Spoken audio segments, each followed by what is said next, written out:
Hello, welcome to this video. The sound quality is going to be appalling. You're probably going to hear traffic going past because I'm doing this from my living room, and it's going to sound really echoey because the camera I'm using by here is ancient and the speaker and sound quality on it is appalling, but this is going to be very rough. Essentially what we're going to be doing is looking at some of the photography I've been making over the last few years. Specifically some of the photography that is featured in this. This is a zine that I created about images I made on a trip to Italy. I've done the same trip numerous times now, different places every time, different zines I've created with different results. All shot in medium format, all shot with this. This is a Yashica D TLR, manufactured in the 60s. Pop-up screen like that. Various film stocks have been used to create the photography I've done. But yeah, what we're going to be doing is looking at some of these photographs, and I'm going to talk about what is in them, where I was, what I was thinking when I photographed them, that kind of thing. So yeah, I don't know how many videos I'm going to do like this, but they may get better quality. They may end up on a camera that actually has decent audio as well. But yeah, well, see what we're going to do. So yeah, first off, let's look at some pictures. So hopefully, if this works right, the next thing you see should be some of my photographs. Okay, hopefully you can hear me okay. I'm doing this a little bit of a weird way through a voice app on my phone, so I can overlay it over the top of some of these photographs that we're going to look through. These are taken from my first solo trip to Italy, which was in the autumn of 2017. I have a big list of what I shot and where it is and all that kind of garbage here. I'll probably run through a few of the bits and bobs with you, but just a bit of background. Essentially, I went travelling around Italy for 3 weeks on my own to a few places. The first roll of film that we've got here is apparently, according to this, it's Portra 400, Kodak Portra 400. This was shot on my Yashica D TLR. What we're going to be looking at here is the images that came back from the first roll of film that I shot, which I believe was on the first full day that I had in Turin. So yeah, let's get into it. So this first image is of a car in the Museo Nazionale dell'Automobile, which is the National Automobile Museum in Turin.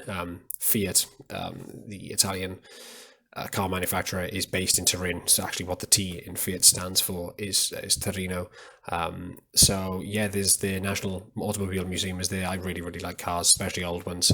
This particular image is of a concept vehicle of Fiat's. The entire room was very dark, hence why it's quite dark, but I think it works quite nicely. It's a shame about these light bulbs at the top of the image.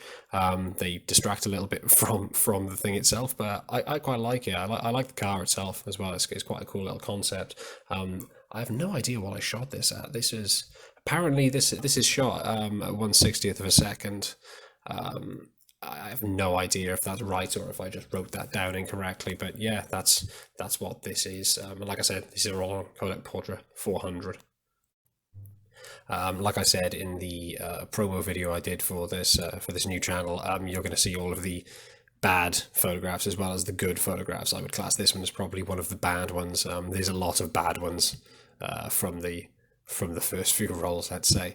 So this just seems to be two people just sat on the steps outside of the museum. I think I quite liked the background. Not quite sure why I liked it. It's horribly overblown in the clouds, as you can see. There isn't exactly a lot going on. It's just the back of two people. I think this was where I thought that street photography was essentially just taking photographs of people, whether they're interesting or not, and whether the scene is interesting or not. It's nothing really, is it? It's just a scene of a nice day by the looks of it. This third image, again, just seems to be a generic photograph of some guy. It doesn't look particularly interesting. The scene doesn't look particularly interesting either. I walked back to the city centre from the museum along the banks of the River Po here, which is quite a nice walk. Really lovely day, as you can see, but bright blue sky. But yeah, again, this is This isn't really anything in particular, is it? It's just some old man out for a walk. I don't know why I thought that was interesting. And another image of just a man, this time out for a run. As you can probably tell from the background of this and there, that's the same lamppost in the background. You can see it's not exactly anything exciting, is it? It's just a man out for a run. I like the colours of the trees. That's nice. The repetitive shadows of the fencing, maybe, but the rest of it, it's pretty crap, isn't it? It's not exactly an exciting image. Now, this one is one I'm a little bit annoyed about. The structure itself actually looks quite interesting. I have no idea what this is. It kind of looks like a mixture of a giant steering wheel and a UFO or something. I don't know. It was massive, put it that way. I mean, you can probably tell from the size of the trees around them that this thing was pretty big. I have no idea what it is. I'm assuming it's some sort of monument to something or other, but I'm not entirely sure. If anybody does know, let me know, because I'm actually quite interested. I might try and find out afterwards, actually. Yeah, the thing that annoys me about this is the fact that I'm sure I could have got a better angle of this. I mean, the thing's huge. You can definitely walk around it, so there's definitely a better angle I could have got. That could have avoided all this shadow in the bottom left corner, and I mean that tree on the left is blocking half of the image as well. It could have been a lot better. This one I don't think is too bad at all, actually. The trees leading down, down the center of the image to the man who's walking, who's pretty much central as well. The leaves are a nice colour, the trees are a nice colour. It's a nice autumnal image, I think. The only thing that really bugs me is the fact that I've managed to get that park bench on the left into the shot, which is annoying me because it's a little bit asymmetrical. If there was one on the right hand side as well, I could probably forgive it, but that's really bugged me a little bit. And yet again, we've got a generic image of just some people walking. There's nothing exciting about them. It's horribly underexposed as well, as you can see. I mean, it's overexposed in the sky, it's blown out to hell, and the actual images of the trees and the people itself, you can barely see anything, especially the guy itself. You can't even see his face properly. And then we've got a lovely image of a bin on the right hand side. I'm pretty sure that's a bin anyway. I don't think it's a park bench. This could have worked out a lot better, a lot better, I think. What did I shoot this at? This was shot at. I mean, apparently it's f16 and a 500th of a second. So I don't know how I managed to blow out the sky with that kind of that faster shutter speed and that narrow an aperture, but apparently I did. Anyway, I should probably mention as well, as you can see, these have all got horrible borders around them. At the time I was shooting this, for some reason, I would get prints done with like a 5mm border around them. I don't anymore. It looks terrible. Don't do it. It looks stupid. So for some reason, I've taken a second image of that scene just then. I'm not quite sure what I saw in this.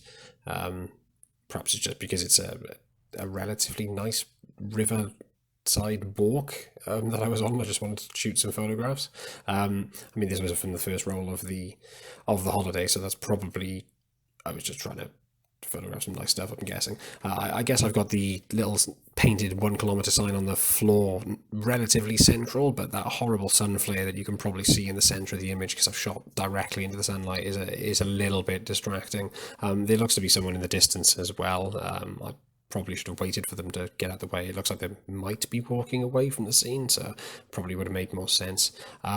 It's a shame. It's a shame because the colours in this look like they probably would have been quite nice if they weren't such a horrible mixture of light and shadow that's just not worked at all. This next image could have been so much better. That's quite close up. For a TLR and a squirrel, you can imagine this guy wasn't exactly scared to come up to me. I think I remember seeing some people actually feeding the squirrels. They were pretty tame. Why I've decided to wait for him to be in a shadow, a very dark shadow, before taking the images beyond me.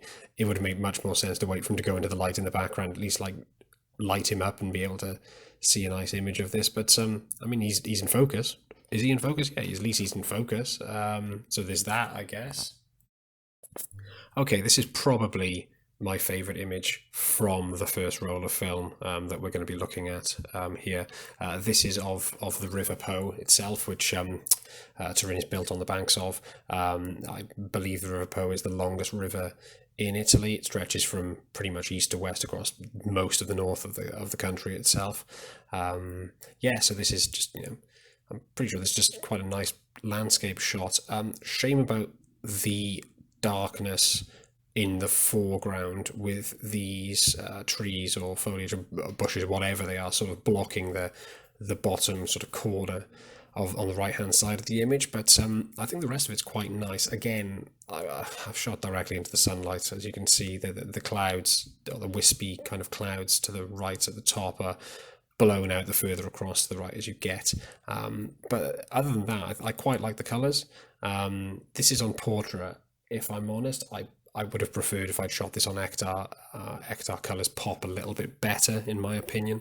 I mean, you may have a different opinion, but I'm just not really a fan of portrait, to be perfectly honest. I don't even know why I shot portrait 400 for this first roll. Most of the rest of the trip was shot on Ektar. But yeah, I really quite like this one. I also like the fact that I've caught a boat. If I remember rightly, there was some sort of boat race going on, like rowers. It looked like it was an international event of some kind. I walked a little bit further along the river, and it was jam packed with competitors and boats and people, and it's like people keeping time. In fact, the next picture is probably some of the coaches of that. Yeah, so this is the 10th shot from this roll. I'm gonna spoil things and tell you now, there isn't a 12th, there is an 11th. For some reason, across this early trip, I think this was the first time I took my Yashica away for an extended period of time, and for some reason the vast majority of final shots on the images just don't work. They just haven't come out. I'm assuming I was loading the film wrong, and I'm stupid. That still happens sometimes nowadays, but not as often as it used to. So yeah, this is the 10th image. The next one is the 11th, and then that's it. There isn't a 12th. But yeah, going back to this, I really quite like this image, to be perfectly honest. Okay, this is the final image from this roll of film. Like I said, there was a boat race going on. I think this one is actually quite nice. We got the guys at the foreground, look like they're either keeping score or they're coaches of some kind, watching as it goes along. They both had clipboards. You can actually see the one guy holding the clipboard in his hand, and then the boats in the distance actually on the river itself, racing along. Yeah, I quite like this. There's a nice pop of colours. Nice green, blue all over there. A little bit of yellows. The bright red of the hats, I think, stands out a little bit on this image as well. Again, that stupid blown out sky to the right hand side is really, really annoying. And if I'm perfectly honest, the one man is very, very dark on kind of the trouser area and the shadows as well. But other than that, I'm still quite happy with this image. If I took this today, I wouldn't probably be unhappy with it. So there we have it. First off, thanks for watching. If you've made it this far, congratulations, you managed to not fall asleep. But yeah, tell me what you think. Leave me a comment, like it, dislike it, subscribe for some reason if you really, really want to see more of this. Yeah, check me out. That's my website there. That's my handle on all the socials. Instagram, Twitter are the ones that I usually use. So yeah, again, thanks for watching, and hopefully we'll have another video for you soon.